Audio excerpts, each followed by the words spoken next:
Hello Magic the Gathering channel friends, and this is Jasmine from MTG channel, and today a bit of a different video, and this one will be a pre-release sealed deck card generator. So basically, as you may or may not know, Eldritch Moon set pre-release is this weekend, this Saturday and Sunday. Unfortunately, this one I will not be able to attend, but maybe you can, so I'm doing this video to help you. So if you want to practice your decks, just go on your internet, type mtggen.net, and it will lead you to a page looking basically like that. Just give me a second. There you go. It will lead you to a page like this, and then you select Eldritch Moon, and you're ready to go. Little disclaimer, this is not Wizard of the Coast, so it's not that precise, but it gives you a good idea of what you could do with a sealed pool deck. So as you can see here, we have one Eldritch Moon pre-release packing, one Eldritch Moon standard booster, four Eldritch Moon standard boosters, and two Shadows over Innistrad boosters. So let's get right in. We're gonna generate the sets and see what we can get. There you go. So in the packing, we have Identity Thief, an 03 for 4. Okay, so basically it's a shapeshifter, copy the dudes, interesting. That's new. A foil zombie token, or two, I'm not sure. I think it's a pre-release promo, so I don't know. You have all the information, your spin down dice.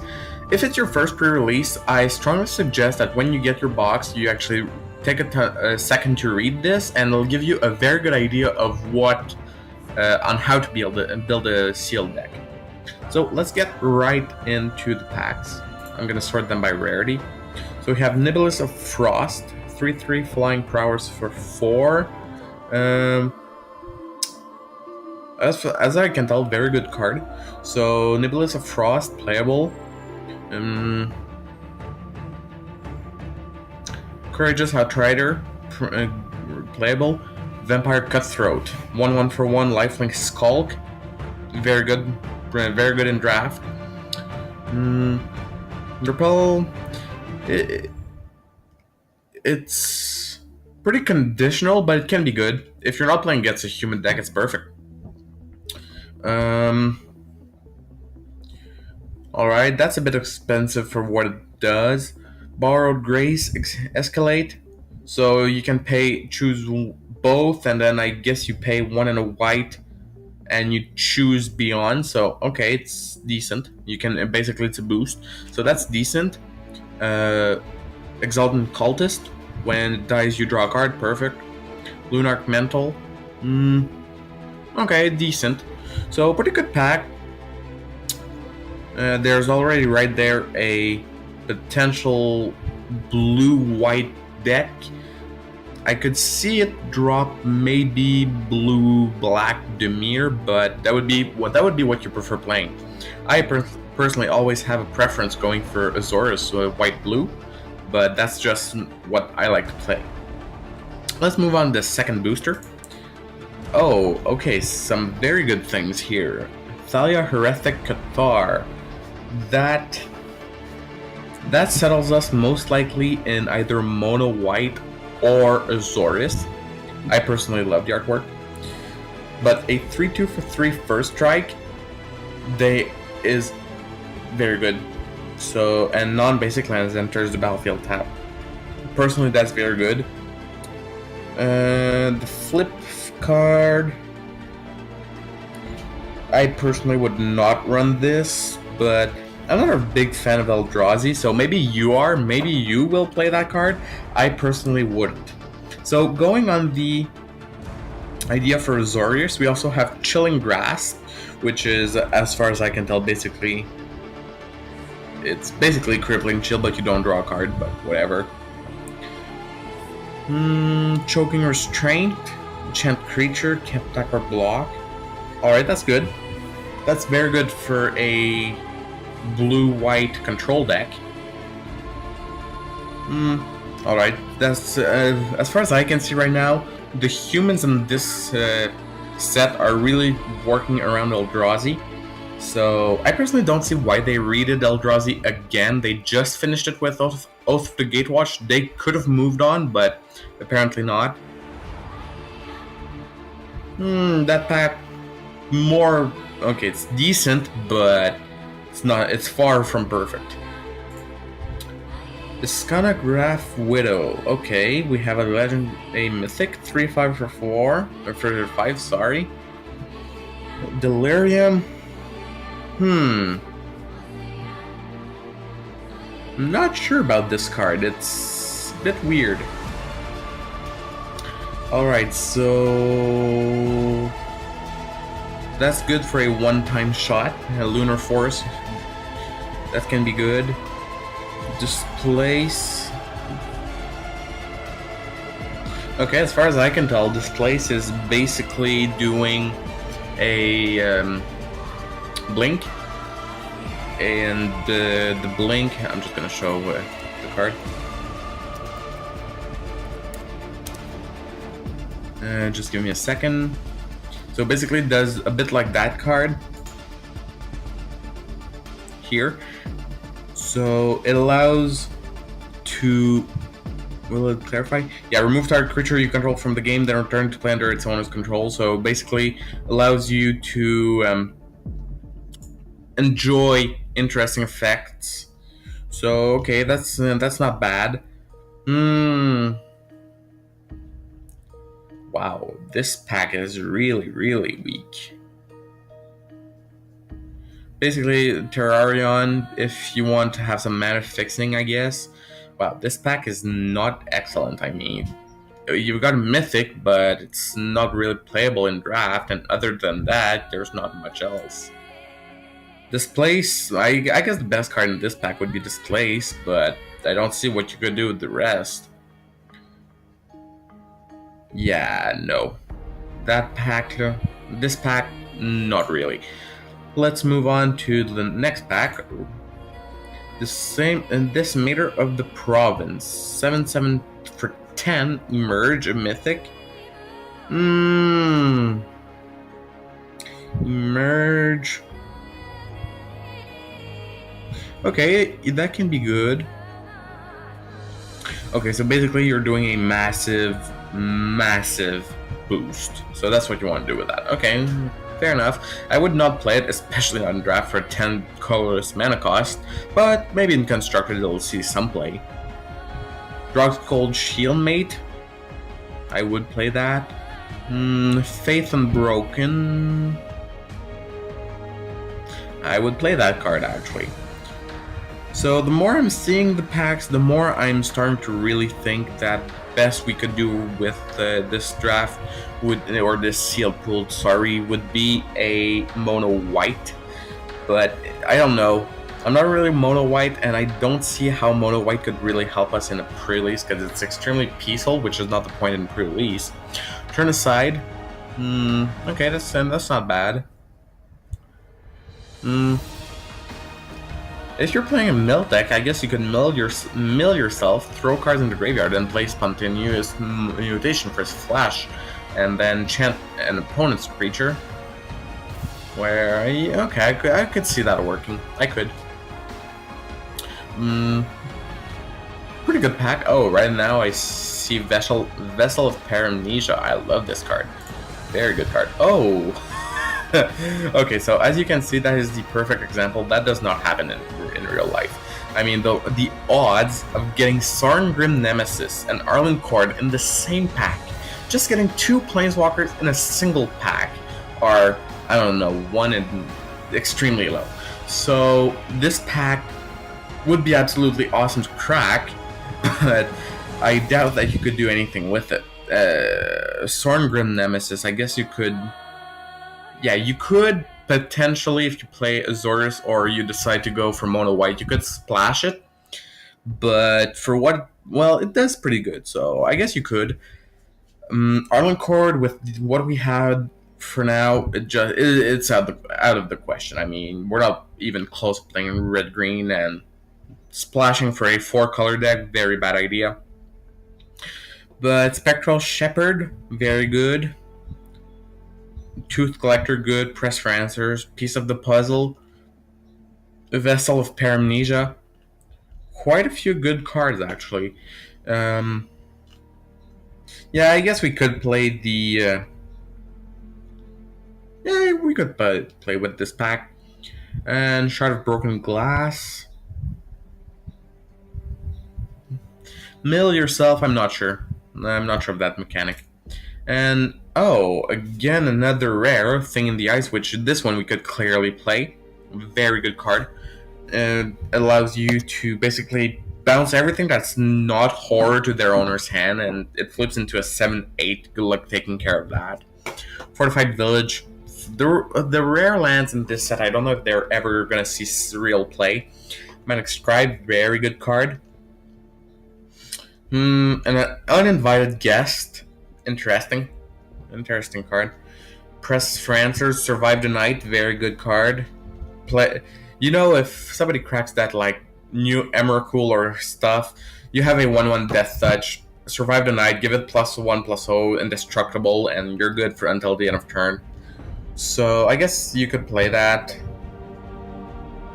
Other than that, yeah, this pack is a bit weak, but Thing in the Eye is a very good pull, and honestly, don't bother to expect a pack like that, because that's just not gonna happen. If it does, you are extremely lucky, and at that point, if you get that, you might just as well go 4-color and play both Planeswalkers. But, and honestly, I highly doubt it. So that's what the site looks like. I'm gonna do another one just to see what we could build, and let's see. So generate my sets. Sanctifier of Soul. I'll let you read it.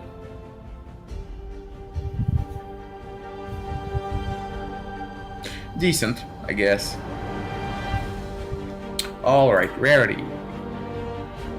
Okay, so right now we can see that black is pretty strong in this pack. You have to admit, Gideon. LOL. So 0/0 for 6 zombie with 5+1/+1 counters on it. Okay, so basically you weaken it and get creatures out of it. Okay, I guess you could play. I guess it could see some play. Certain Death. Very good card. Expensive for what it does, but it's good. From what I see in this pack, the first impression I have would be Dimir, blue-black, or blue-black or pure black. That would be what I would see right now. Skarsdag Supplicant, a very good card.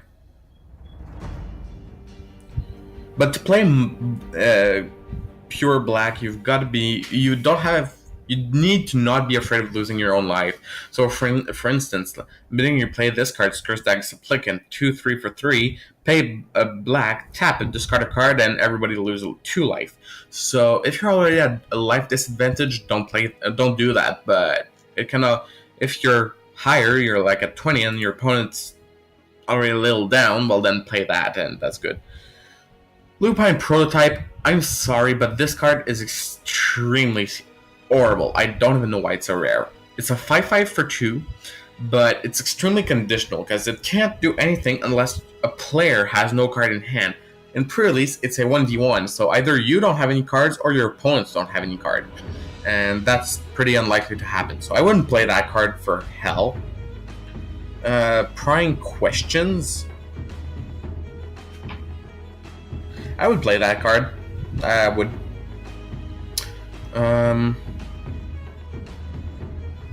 A lot of potential in blue-black, honestly. Gavany Unhallowed, clearly in. Whenever another creature you control die, put a 1/1 counter on it. So I would play that. And what I can tell right now, this is pure and easy the Dimir pack.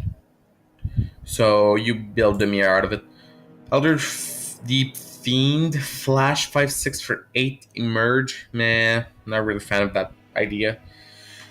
When you cast it, tap up to 4 target permanent. Well, that's good. It means that if it doesn't resolve, if somebody countered it, you still casted it. It just didn't resolve. So you spend the mana. You get to do the ability. I guess you could do that, but frankly, I wouldn't pay 8 mana for that ability. I would not even pay the emerge cost for that. Chilling Grasp, again, very good. Meh, sort of. Not sure. Fortune's Favor, good card. Savage Alliance, good card. I don't know why you would play that. Turn Aside, good counterspell. Weird Vampire, Madness, very good. That you play with Olivia. I have a blank. It's the new Olivia. It came out in Shadows over Innistrad. Olivia Mobilized for War. You play that with her and you cast her for the Madness cost, so that's great. Galvanic Bombardment. Sorry about that. I'm a little tired and extremely hot outside, so I have a little problem talking. Stancia Innkeeper. If you're on a vampire deck, it's good. Next booster, Impetuous Devils, 6/1 for 4 trample haste. Okay, so you basically cast it for 4 attack and then it goes to the graveyard. Okay, I get that. I get it. Oh, but the ability is interesting. Only 1 creature can block. So, okay, that's interesting.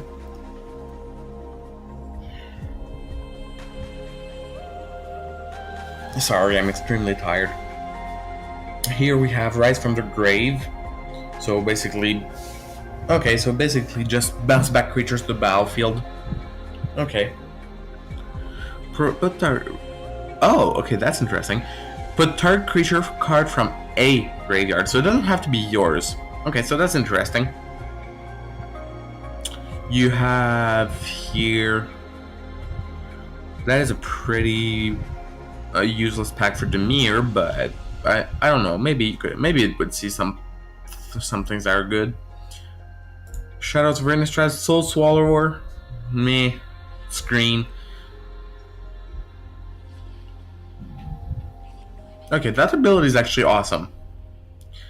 You're a creep if there are 4 or more card types among cards in your graveyard, put 3 +1/+1 counters on it, so that gets big very fast. Pale Rider of Trostad. Where do they come from with all those weird names? I would play that card, especially in Demir.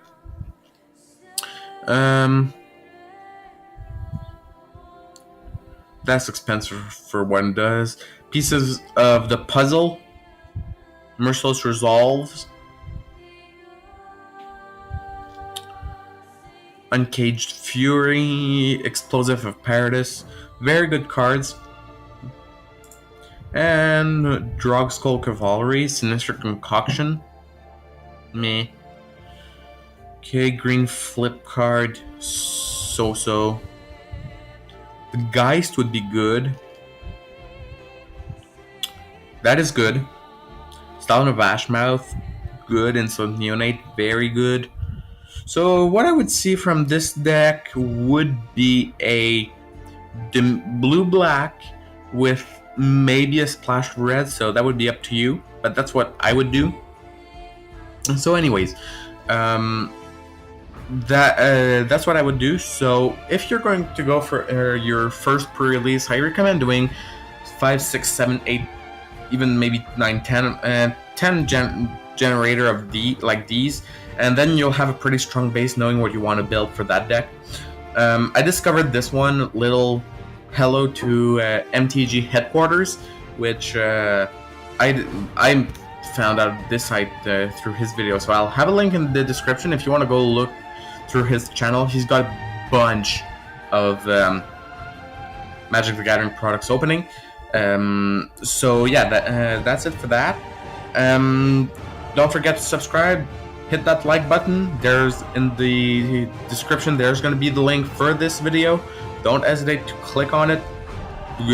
Go check it out and have fun playing Magic. That's all I can say. Also, one last thing. I tend to do that quite a lot. I tend to go to pre-release to win, but it's not the only thing that matters. Honestly, if you go to a pre-release, go there for fun. And think about it, you get to open booster packs from a set that is not even open out yet, so you get to be in the pre-release and see what the deck contains. So unfortunately, I am not able to go to this pre-release, but I wish I could. So yeah, enjoy yourself. Don't go there just to win. So this was MTG Channel, and enjoy your pre-release. Thanks, bye.